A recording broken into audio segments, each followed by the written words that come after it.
Assalamualaikum warahmatullahi wabarakatuh.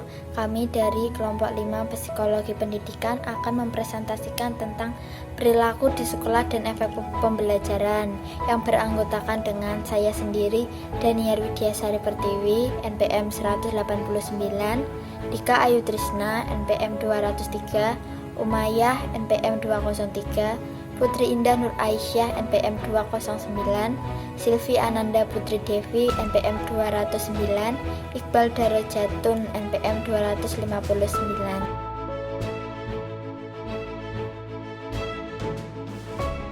A. Teori behaviorisme dalam pembelajaran. Teori behaviorisme atau tingkah laku, penganut paham aliran ini adalah Thorndike, Watson, Hull, Guthrie, Pavlov, dan Skinner. Menurut pemikiran behavioristik, belajar dianggap efektif apabila terjadi perubahan tingkah laku. Teori behavioristik berkembang dengan teori S atau R atau kita sebut dengan stimulus response. Belajar yang penting adalah input yang berupa stimulus dan output yang berupa respon. Stimulus adalah apa saja yang diberikan oleh guru kepada pembelajar, sedangkan respon berupa reaksi atau tanggapan pembelajar terhadap stimulus yang diberikan oleh guru. Tujuan pembelajaran teori behavioristik ditekankan pada penambahan pengetahuan. Oleh sebab itu, proses pembelajaran dirasakan kurang memberikan ruang gerak yang bebas bagi pelajar untuk berkreasi, berinovasi, dan bereksperimen mengembangkan kemampuannya sendiri, sehingga pelajar kurang mampu untuk berkembang sosial dengan potensi mereka masing-masing. Menurut teori ini, belajar adalah perubahan tingkah laku. Siswa dianggap telah belajar sesuatu bila ia telah mampu menunjukkan perubahan tingkah laku. Misalnya, jika seorang siswa belum dapat membaca, lalu siswa tersebut melakukan pembelajaran pembaca dengan cara menghafalkan abjad dari A sampai Z terlebih dahulu, dan sampai akhirnya siswa tersebut dapat membaca. Siswa tersebut dianggap telah belajar bila ia menunjukkan sesuatu perubahan tingkah laku atau dari tidak bisa menjadi bisa membaca.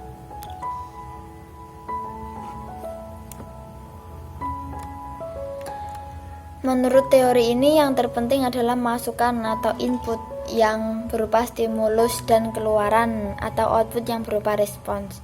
Dalam contoh di atas, stimulus adalah apa saja yang diberikan guru kepada siswanya dalam rangka membantu siswa untuk belajar.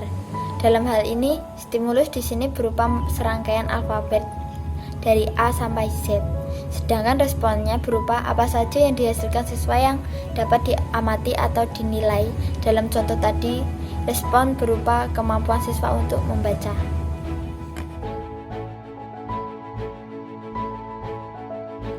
Assalamualaikum warahmatullahi wabarakatuh. Nama saya Silvi Ananda Putri Devi, NPM 209 dari kelas A6. Materi selanjutnya adalah mengenai perilaku siswa di sekolah. Perilaku siswa di dalam kelas atau di sekolah merupakan salah satu faktor yang memengaruhi keberhasilan kegiatan belajar mengajar. Contohnya, apabila seorang siswa bersikap positif seperti aktif, kritis dalam melakukan pembelajaran, akan mendukung proses belajar tersebut pula. Dalam hal ini, Musurya pada tahun 1997 mengemukakan beberapa ciri-ciri dari perubahan perilaku, yaitu yang pertama adalah perubahan yang bersifat disengaja atau intensional. Perubahan perilaku yang terjadi merupakan usaha sadar dan disengaja dari individu yang bersangkutan. Begitu juga dengan hasilnya, individu yang bersangkutan menyadari bahwa dalam dirinya terjadi sebuah perubahan yang mendasar. Misalnya, pengetahuan semakin bertambah dibandingkan sebelum ia melakukan suatu pembelajaran. Contohnya adalah seorang siswa yang hobi membuli, setelah belajar mengenai bimbingan konseling, ia menyadari bahwa ada perubahan sikap dalam dirinya, dan akhirnya dia berhenti untuk melakukan bullying terhadap temannya. Ciri yang kedua adalah perubahan yang berkesinambungan atau kontinu. Perubahan pengetahuan atau keterampilan yang dimiliki pada dasarnya merupakan kelanjutan dari pengetahuan dan keterampilan yang telah diperoleh sebelumnya. Hal tersebut dapat menjadi dasar bagi pengembangan pengetahuan selanjutnya. Kesinambungan tersebut saling berhubungan erat, layaknya seperti rantai yang saling berkaitan satu sama dengan yang lainnya. Ciri yang ketiga adalah perubahan yang fungsional.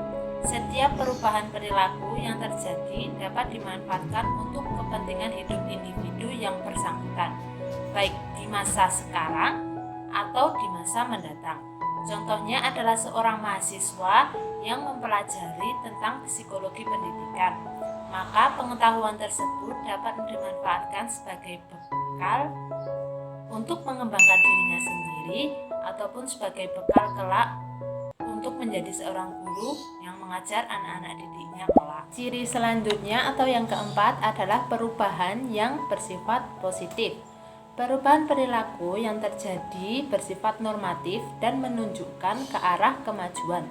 Contohnya, seorang mahasiswa yang semula berpandangan mengenai tidak perlunya mempertimbangkan perbedaan individu pada akhirnya sadar bahwa hal tersebut penting dalam kelancaran kegiatan pembelajaran di suatu kelas. Kemudian ciri yang kelima adalah perubahan bersifat aktif. Jadi, untuk memperoleh perilaku yang baru, individu yang bersangkutan harus aktif berusaha melakukan perubahan. Contohnya dengan cara seorang mahasiswa harus aktif melakukan kegiatan membaca, diskusi, mengkaji buku agar memperoleh sebuah perubahan itu sendiri. Kemudian yang keenam adalah perubahan yang bersifat permanen. Perubahan perilaku yang diperoleh dari proses pembelajaran cenderung menetap dan menjadi bagian yang melekat dalam diri seseorang. Contohnya, seorang siswa yang belajar mengenai komputer, maka penguasaan mengenai komputer tersebut akan tetap melekat pada dirinya dan bahkan akan bisa berkembang lebih besar lagi. Ciri yang ketujuh adalah perubahan yang bertujuan dan terarah. Individu melakukan kegiatan belajar pasti ada tujuan yang hendak dicapai, baik tujuan jangka pendek maupun tujuan jangka panjang. Contohnya adalah seorang siswa SD yang belajar alfabet. Yang pertama dia akan belajar jangka pendeknya, dia akan belajar alfabet dan bisa membaca. Dan tujuan jangka panjangnya adalah dia dapat menciptakan sebuah cerita dengan menggunakan basic dari alfabet itu tadi dan kemampuan dia untuk membaca itu tadi. Kemudian yang kedelapan adalah perubahan perilaku secara keseluruhan.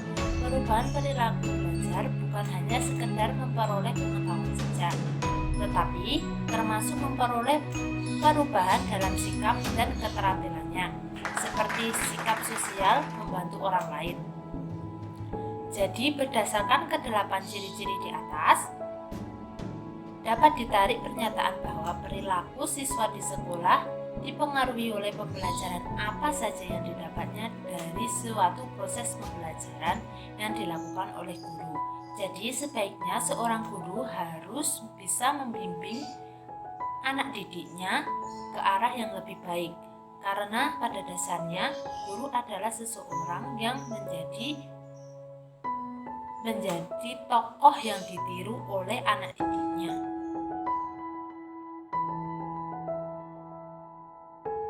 Materi yang selanjutnya yaitu efek pembelajaran di sekolah. Efek pembelajaran di sekolah dapat disebabkan oleh sikap guru karena sikap-sikap ataupun perilaku siswa tentunya dipengaruhi oleh perilaku ataupun sikap gurunya. Misalnya, jika guru terlalu keras terhadap siswa, tentu siswa akan menjadi takut, menjadi khawatir. Pada saat mengikuti pelajaran guru tersebut, suasana menjadi tegang. Akibatnya, para siswa menjadi tidak fokus pada materi apa yang disampaikan oleh guru. Tetapi guru yang terlalu dekat dengan siswa itu juga tidak terlalu baik karena bisa mengakibatkan siswa menjadi tidak sopan karena berpikir terlalu dekat dan cenderung meremehkan kedekatan guru dengan siswa. Yang selanjutnya yaitu macam-macam efek pembelajaran negatif yang dilakukan siswa. Yang pertama yaitu bolos belajar. Bolos belajar ini tentunya bisa disebabkan oleh perilaku guru terhadap siswa ataupun karena memang semangat belajar siswa yang rendah. Yang selanjutnya yaitu sering meminta izin meninggalkan kelas. Ini bisa juga dipengaruhi oleh perilaku guru. Misalnya, guru lebih sering menceritakan kehidupan pribadinya daripada menjelaskan materi. Akibatnya, siswa menjadi malas ataupun bosan. Akhirnya, siswa tersebut meminta izin meninggalkan kelas. Yang ketiga yaitu sering datang terlambat. Datang terlambat ini juga bisa disebabkan oleh perilaku guru terhadap siswa ataupun jarak antara sekolah dan rumah siswa itu terlalu jauh. Akibatnya siswa harus menempuh waktu yang cukup lama untuk sampai di sekolah. Yang keempat yaitu suka mengganggu teman sedang belajar.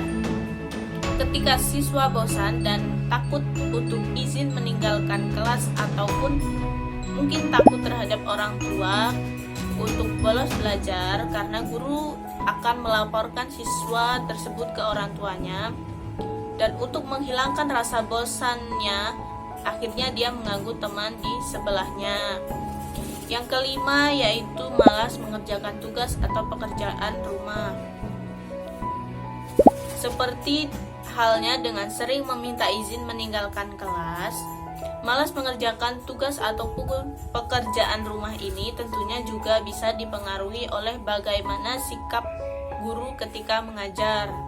Misalnya seperti tadi, guru lebih sering menceritakan kehidupan pribadinya daripada menjelaskan materi. Akibatnya materi yang disampaikan pada saat proses belajar mengajar itu terlalu sedikit materi yang disampaikan. Dan ketika guru memberikan pekerjaan rumah kepada siswa, siswa tersebut tidak memahami materi. Akibatnya bisa menyebabkan siswa malas mengerjakan pekerjaan rumah tersebut. Yang selanjutnya yaitu macam-macam efek pembelajaran positif yang dilakukan oleh siswa. Yang pertama yaitu disiplin tepat waktu. Disiplin tepat waktu ini bisa juga dipengaruhi dari perilaku guru terhadap siswa ataupun karena memang semangat belajar siswa itu tinggi. Yang kedua yaitu taat pada aturan yang berlaku. Jadi misalnya jam masuknya jam 7, siswa datang sebelum jam 7 agar tidak terlambat karena siswa itu menaati peraturan yang ada.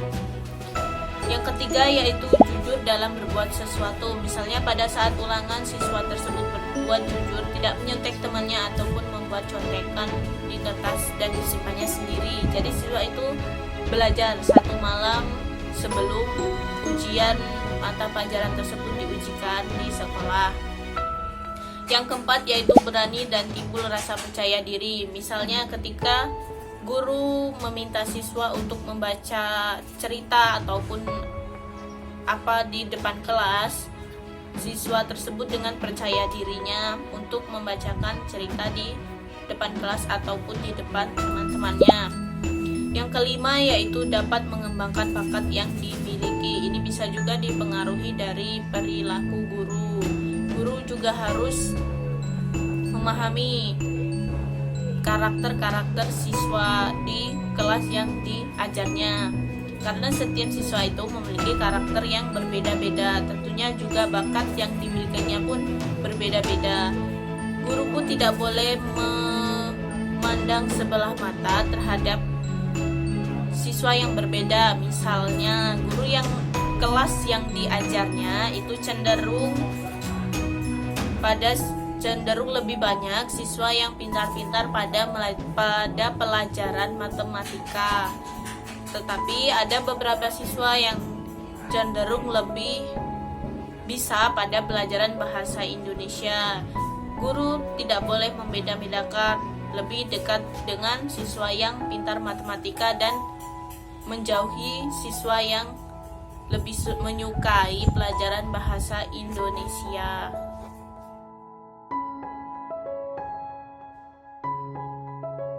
Assalamualaikum warahmatullahi wabarakatuh. Di sini saya akan menjelaskan tentang tujuan pembelajaran dalam hubungannya dengan perubahan perilaku.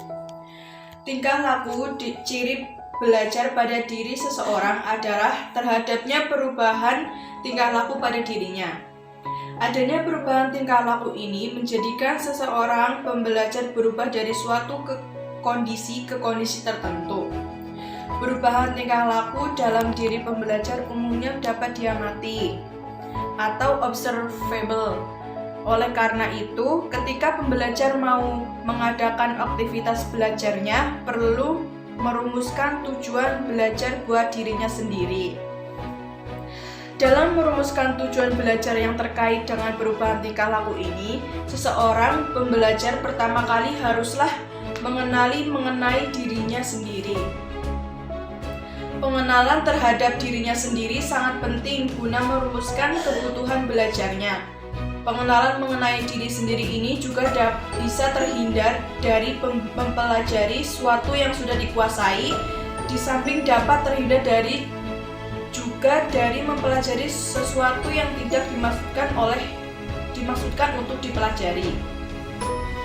Jadi, dari beberapa pernyataan di atas dapat disimpulkan bahwa suatu pembelajaran dikatakan berhasil jika sudah dapat merubah perilaku setiap siswanya. Contoh dari yang semula tidak bisa menjadi bisa. Hal tersebut juga menjelaskan bahwa tujuan pembelajaran sangatlah berhubungan erat dengan perubahan perilaku siswa baik di sekolah ataupun di luar sekolah. Terima kasih.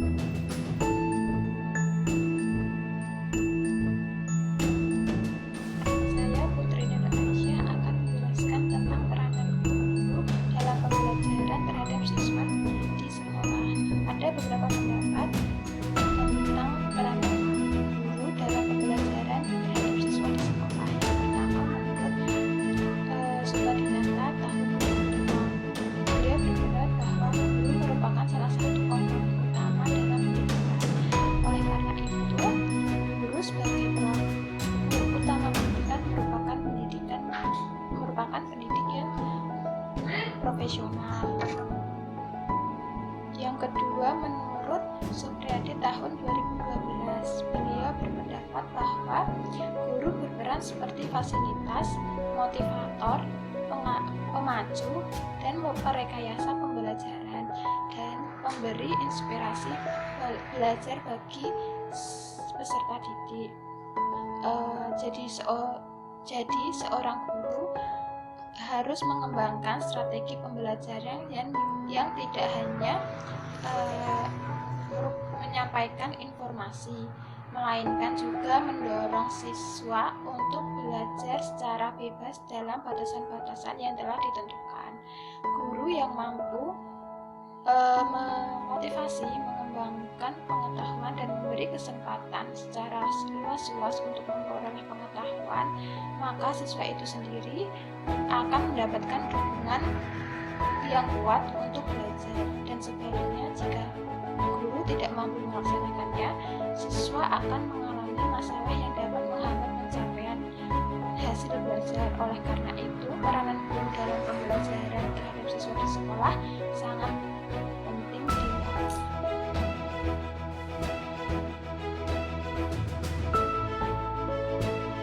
Assalamualaikum warahmatullahi wabarakatuh. Saya akan menjelaskan kesimpulan presentasi hari ini.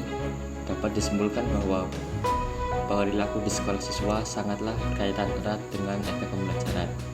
Yaitu dikarenakan dalam proses pembelajaran akan dikatakan efektif dan berhasil jika dapat merubah perilaku atau tingkah laku siswanya.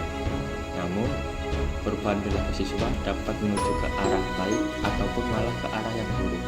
Hal itu terjadi karena pembelajaran atau input yang diterima anak menghasilkan sebuah respon atau output yang berbeda setiap individunya. Karena perilaku di sekolah juga dapat mempengaruhi perilakunya di rumah ataupun di kehidupan sehari-hari. Oleh sebab itu, peran dari sekolah khususnya guru sangatlah penting bagi pengawasan di sekolah. Sekian presentasi dari kelompok kami, kurang lebihnya kami mohon maaf. Wassalamualaikum warahmatullahi wabarakatuh.